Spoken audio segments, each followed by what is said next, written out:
Euclid division lemma कहता है कि अगर आपके पास दो नंबर a और b हैं, where a is larger and b is smaller, तो दो नंबर q and r निकलकर इस तरीके से आएंगे such that a is equal to bq plus r होगा, where r की वैल्यू 0 से बड़ी या उसके बराबर होगी बट b से हमेशा छोटी होगी। इसका मैंने एक सिंपली तुम्हें एग्जांपल भी दिया था। What was the example? See, मैं बोल रहा हूं भाई तुम्हें 5 को 3 से डिवाइड करना है, ठीक है, या फिर 5 को चलो तुम्हें 4 से डिवाइड करना है, तो दो नंबर इस तरीके से निकल के आएंगे। चलो मैं 5 यहां पर ले लेता हूं, 5 को 3 से नहीं कर रहा हूं मैं कर रहा हूं 10 को 4 से डिवाइड कर रहा हूं, ठीक है ना। तो दो नंबर तुम्हारे पास इस तरीके से निकल के आएंगे, 4 2 जा 8, रिमाइंडर इज 2। तो तुम्हारे पास दो नंबर निकल के आ रहे हैं ये, जिसमें ये Q होता है आपका and this is your R। इस रिमाइंडर की वैल्यू या तो 0 होगी या 1 होगी या 2 होगी या 3 होगी। This reminder can not be equal to और ग्रेटर देन 4। ये 4 से बड़ा या 4 नहीं हो सकता, ये हमेशा 4 से छोटा होगा या 0 से बड़ा होगा। तो पॉसिबल रिमाइंडर तुम्हारे पास 0 1 2 3 होंगे अगर आप 4 से डिवाइड करते हो तो। This is the basic concept of Euclid division lemma. Now इस पे बेस्ड क्वेश्चन कैसे आएंगे सारे बच्चे थोड़ा ध्यान से देखेंगे भाई।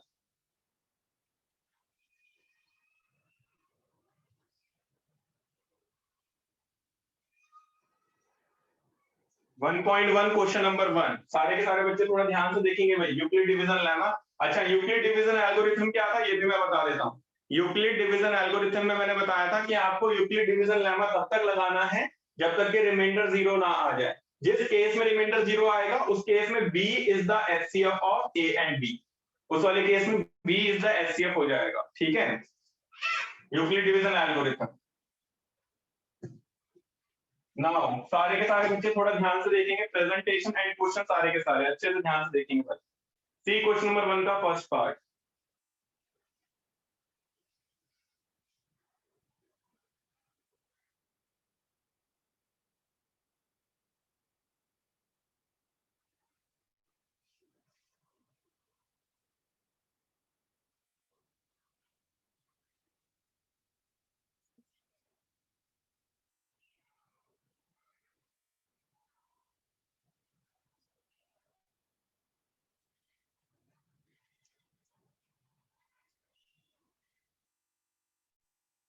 ये बच्चे ना इतने चालबाज होते हैं कि सोचते हैं कि टीचर को बेवकूफ बना देंगे, बट बेटा तुम रहोगे हमारे स्टूडेंट ही। Exercise 1.1 question number 1। Question number 1 बेटा मैंने क्लास में बता दिया था स्वास्तिक आपको, जो आपसे नहीं हुआ मैं दोबारा बता देता हूँ। आपको यूक्लिड डिवीजन लेमा यूज करके, यूक्लिड डिवीजन एल्गोरिथम यूज करके you need to find the HCF of 135 and 225। किस तरीके से आप 135 और 225 का एचसीएफ निकालोगे? By using Euclid division algorithm. सारे बच्चे थोड़ा ध्यान से देखेंगे। मैंने आपको एचसीएफ निकालने के लिए एक डिवीजन मेथड बताया था। 225 यहाँ पर रहेगा अंदर और 135 रहेगा, तो 135 बन जा 135, रिमाइंडर इज 90। फिर 135 फिर से अंदर जाएगा बच्चों, 90 बन जा 90, रिमाइंडर इज 45। फिर 90 के अंदर जाएगा बच्चों 45 2 जा 90। जिस रिमाइंडर 0 आ जाएगा उस केस में जिससे डिवाइड करते हैं that will be the HCF. तो यहाँ पर एचसीएफ हमारे पास क्या होगा? HCF will be 45। तो अब रिप्रेजेंटेशन कैसे करेंगे? सी, हमारी रिप्रेजेंटेशन कैसे होगी बच्चों? सारे के सारे बच्चे हमारी रिप्रेजेंटेशन को थोड़ा ध्यान से देखेंगे। सबसे पहले आपको पता है लिखेंगे according to Euclid division algorithm. Euclid division algorithm का यूज करके हम क्या बोले भाई? 225 can be written as 225 can be written as 135 into 1 plus 90। 225 को लिखेंगे 135 into 1 plus 90। फिर 135 को कैसे लिखेंगे जी हम? 135 can be written as 90 into 1 plus 45। 135 can be written as 90 into 1 plus 45। Then 90 कैसे लिखेंगे? 90 लिखेंगे 45 into 2 plus 0, यानी 45 into 2 plus 0 आ रहा है। तो जिस केस में रिमाइंडर 0 आता है उस केस में आपका जिससे डिवाइड करते हो that will be the HCF. So HCF of those two number that means 135 और 225 विल बी 45। स्वास्तिक आप रिस्पॉन्स करेंगे कि आपको समझ में आया किस तरीके से हम एचसीएफ निकालेंगे, और सारे बच्चे रिस्पॉन्स करेंगे भाई। Is it clear? Aditya Rawat बोलिए बेटा, क्या बोलना चाह रहे हो? सर रिप्रेजेंटेशन में डिवाइड करके पूरा दिखाना है? जैसे मैंने करा है बेटा, आपको एक वर्ड इधर से उधर नहीं करना, रिप्रेजेंटेशन वैसे ही करनी है जैसे मैंने आपको कर दिखाई है। नहीं सर, जो आपने डिवाइड कर रखा है ये पूछ रहा हूँ मैं। हाँ बेटा, डिवाइड करके दिखाया तो आपको करके दिखाना है भाई, ठीक है? सारे बच्चे रिस्पॉन्स करेंगे, क्या समझ में आया? मुझे सारे बच्चों का रिस्पॉन्स चाहिए भाई कि क्या सबको समझ में आया।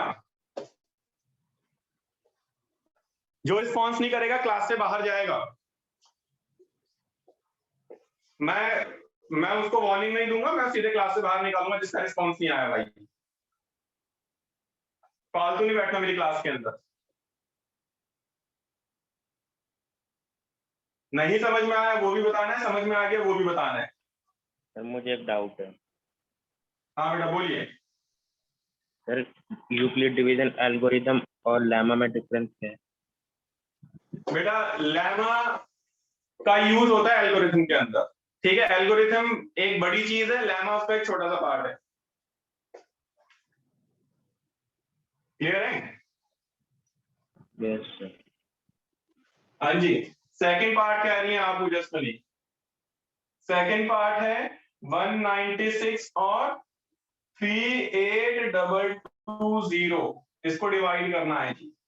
तो 38220 को जब आप 196 से करोगे तो क्या आएगा बच्चों? आप अगर इसको 195 से करोगे तो ऑटोमेटिकली हो जाएगा। पहले 1 से करेंगे तो ये आ जाएगा 196 माइनस कर दो 6, फिर 9, फिर ये यहां पर आ जाएगा 2,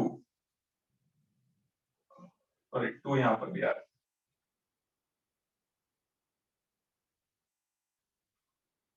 ये क्या हो रहा है? 6, फिर 9 में से 9 सॉरी 18 में से 9 जाएगा, नहीं 18 नहीं आएगा ना, 17 में से 9 जाएगा तो 8 बचेगा, फिर ये आएगा। ठीक है, फिर 2 नोट डाउन करो, 9 से करोगे 9 6 54, 5 बचेगा, 9 ने 81, 5 86, 8 बचेगा, 9 एकम 9 और 8 17। तो ये आ जाएगा तुम्हारे पास 12 में से 4 जाएगा 8, 15 में से 6 जाएगा 9, और बस फिर ये आ जाएगा।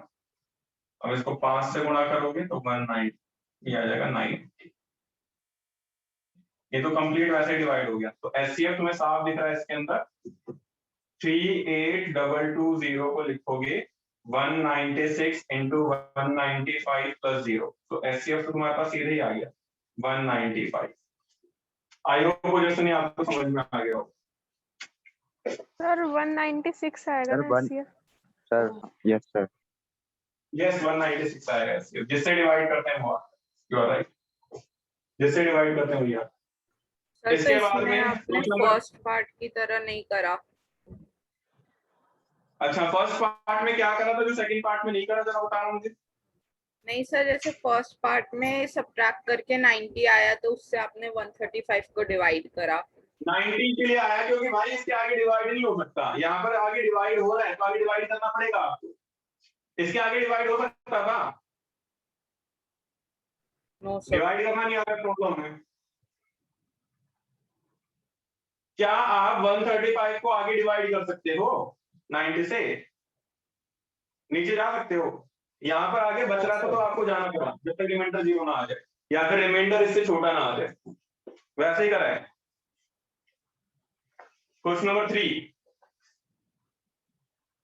डिवाइड का बेसिक सा रूल ही यार तुम भूल जाते हो तो क्या कोई कर सकता है। An army contingent of 616 member is to march behind an army band of 32 member in a parade। भाई 616 मेंबर हैं total army parade, army contingent के अंदर, उनको मार्च करना है और ये कह रहा है भाई 32 मेंबर जो है परेड में हो सकते हैं, ठीक है। The two groups are to be marched in the same numbers of column.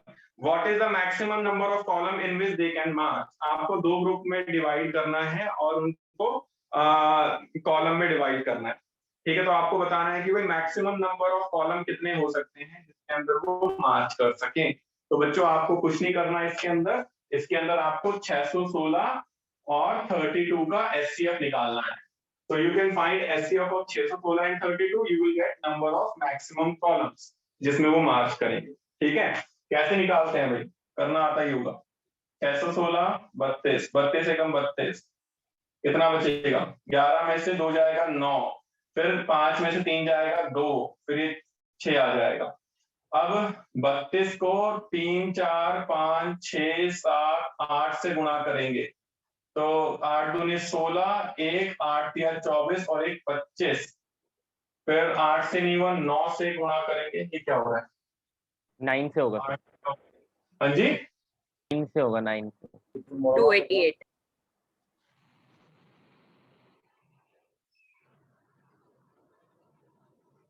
32 से कम 32, 9 आएगा यहाँ पर और यहाँ पे 2 बचेगा, इसको उतार दिया मैंने।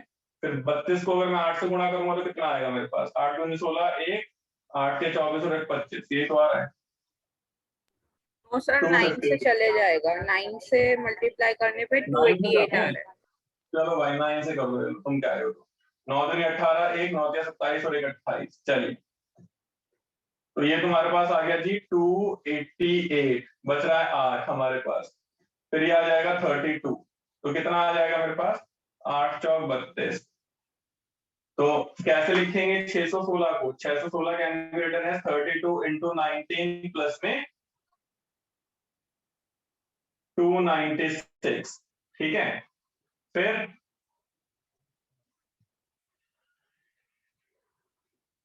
नहीं प्लस में 8 बचेगा, रिमाइंडर तो 8 आया था मेरे पास। फिर 32 को कैसे लिखा मैंने, 8 into 4 प्लस में 0, तो SCF कितना आ रहा है मेरे पास, SCF ऑफ 616 और 32 that is equal to 8।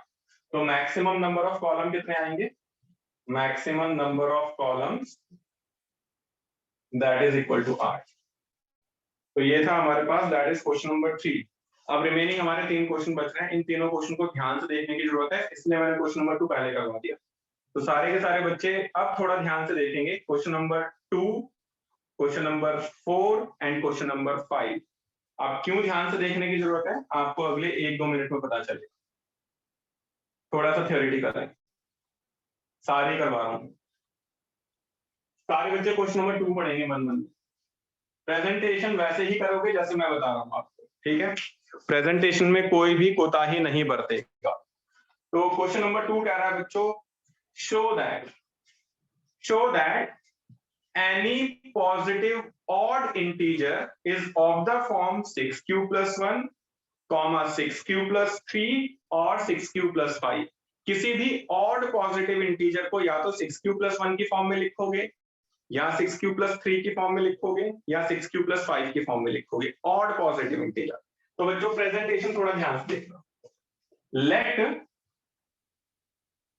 any odd positive, let A is odd positive integer and B is equal to 6।